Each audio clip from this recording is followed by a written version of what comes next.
So we're here with Mike Doyle, Congressman of the 18th Congressional District, Yep. right here in Allegheny County. How are you, Congressman? I'm good. Good to be with you. Good to be with you. So talk to me. How's Washington treating us these days? What's the old Chinese curse? May you live in interesting times. We are. To say the least. To Yeah. say the least. You have a campaign this year, every 2 years. Every 2 years, whether I like it or not. Yeah, and you typically have an opponent. That's no different this year. Yeah. How's that looking this year? I approach it pretty much the same. I've had primary opponents, I think, the last 5 elections in a row. Yeah. I try to control the things I can control, and that's my work ethic and my record of representing the people in the 18th District. I think if I reflect their needs and their concerns and that we have an office that provides good service to people, people generally reward that. And that's what we're doing this year, not much different than any other year. So we spoke to one of your opponents, and he talked a lot about progressive leadership, and that's obviously an expanding thing after Trump. We've seen, a big outburst of progressive activism. How do you respond to the insinuation that we need somebody more progressive than you in your seat? Well, this district has a progressive congressman. I think my record reflects that, and every organization that puts out ratings on those types of things, I'm at the very top. Not only in the state, but amongst the United States Congress. So this district, as I said, has a progressive congressman, and I have a record to prove it. Mm-hmm. So along that lines, one of the things that is in the race that you're in, the conversation that keeps coming up is the environment and climate.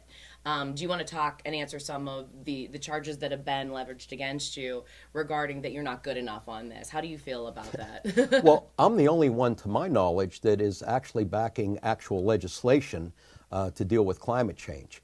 The Clean Futures Act, which is a 638-page draft, which is about to be put into legislative form, follows the recommendations of the Intergovernmental Panel on Climate Change. This is the gold standard of climate scientists saying what we have to do to keep the temperature from warming 1.5 degrees Celsius from post-industrial age. This bill follows that to the T. I'm the only candidate supporting that. The document that my opponents talks about isn't a bill. It's a non-binding resolution. It doesn't provide an action plan.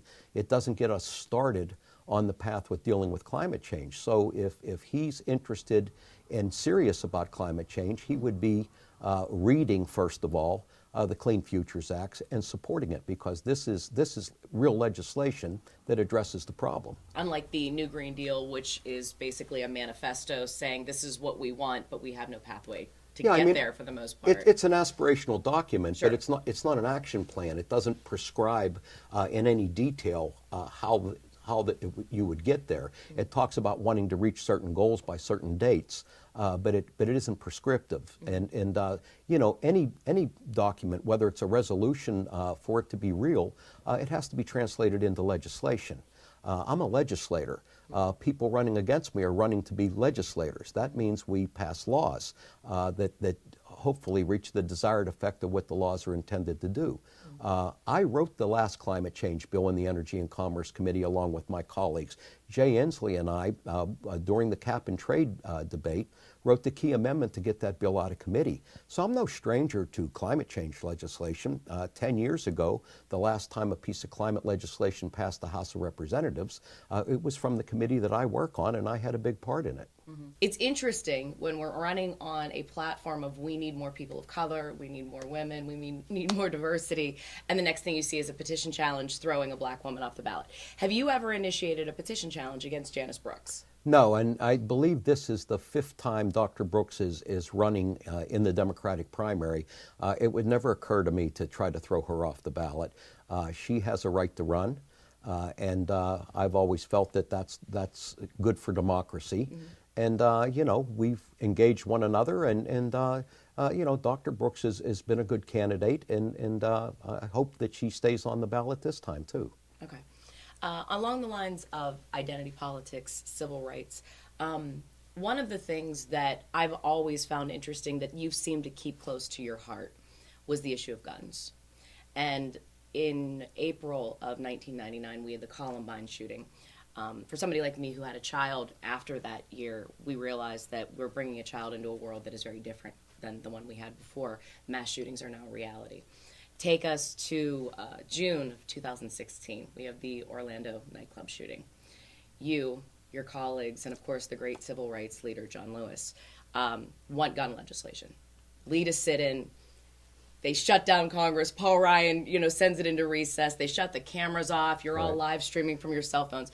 It was an amazing civil rights moment in this country. Can you talk a little bit about that and how your position on guns has moved forward since that moment? Yeah, I mean, I carry an F- rating from the NRA, which I wear as a badge of courage. I think what happened was a lot of us just got so sick and tired of doing thoughts and prayers on the House floor every time there was a tragedy. The Speaker would call the House to order and say, let's have a moment of silence for the victims. But then we did nothing to address the problem. And we were becoming frustrated that we couldn't get any legislation in the House of Representatives. So we come up with an old-fashioned idea from the 70s, and basically John Lewis and I and a couple others said, let's stage a sit-in. And we talked to some of the newer members, and some of them said, what's a sit-in? And I said, we're going to go into the well of the House of Representatives, and we're just going to shut this place down. We're going to sit in. And you're right, they recessed the Congress, and then they shut the cameras off so that C-SPAN couldn't cover it. And that's when some of our newer members started live streaming the event. But we wanted to draw attention to the fact that Congress hasn't been acting. Now, Democrats took back the Congress in the last session. We passed 2 pieces of gun legislation, one that closed the Charleston loophole and one on background checks. Those bills passed last February out of the House of Representatives, and they have sat in the Senate graveyard ever since. In fact, I think it's important for people to know we have passed, Democrats in the House, 400 bills out of the House of Representatives. 276 of them are bipartisan, and they sit over there in the Senate without action because it's the Senate Republicans that aren't doing anything, not the House Democrats. So along the lines of being a legislator, being in leadership, can you talk about any of the committee work that you're doing that would be of interest? Yeah, one of the big things is on prescription drugs. We're the only country in the free world that doesn't negotiate for better prices for our prescription drugs. As a result, Americans are paying on things like insulin 10 times more for insulin than our neighbors up in Canada are paying. This isn't magic insulin or super insulin in the United States. It's the same insulin that people in Canada and every other country around the world are getting for 1/10 the price. We believe that we should be able to negotiate for better prices. The federal government spends this is federal taxpayer money. 1/3 of the research that gets done on pharmaceutical drugs is done with federal dollars. The pharmaceutical industry spends more on advertising than they do on research. Yet they would have you believe that if we would negotiate prices with them, that somehow none of this research would be done and no new drugs would come to the market. It's simply not true. We passed H.R. 3 out of the Energy and Commerce Committee that I serve on, and again on the floor of the House of Representatives. And again, it sits over in the Senate without action. If people want to see lower drug prices, the Senate needs to act on H.R. 3. That's a very important piece of legislation. I chair Communications and Technology in the Energy and Commerce Committee. We passed the net neutrality bill to save the internet. We believe that the internet should be an open and free source of information back and forth. These ISPs, they control the on-ramp to the internet. They set the terms and conditions. They tell you how much you have to pay. People pay almost the equivalent of car payments to get internet service on their phones and at their houses. And we want to make sure that they're not able to block content from competitors, that they don't exhibit anti-competitive behavior. We passed that bill because the Trump FCC did away with those rules. Passed the House of Representatives, sits over in Mitch McConnell's graveyard. So a lot of bills have come out of our committee that have addressed a lot of consumer problems. Robocalls, that's the bill that finally made it through the Senate and got signed by the President. That come out of my committee. 60 billion robocalls this year in the United States, 80% of them illegal. We have now stopped the practice, or the cellular companies are being mandated to put blocking technology in people's cell phones free of charge.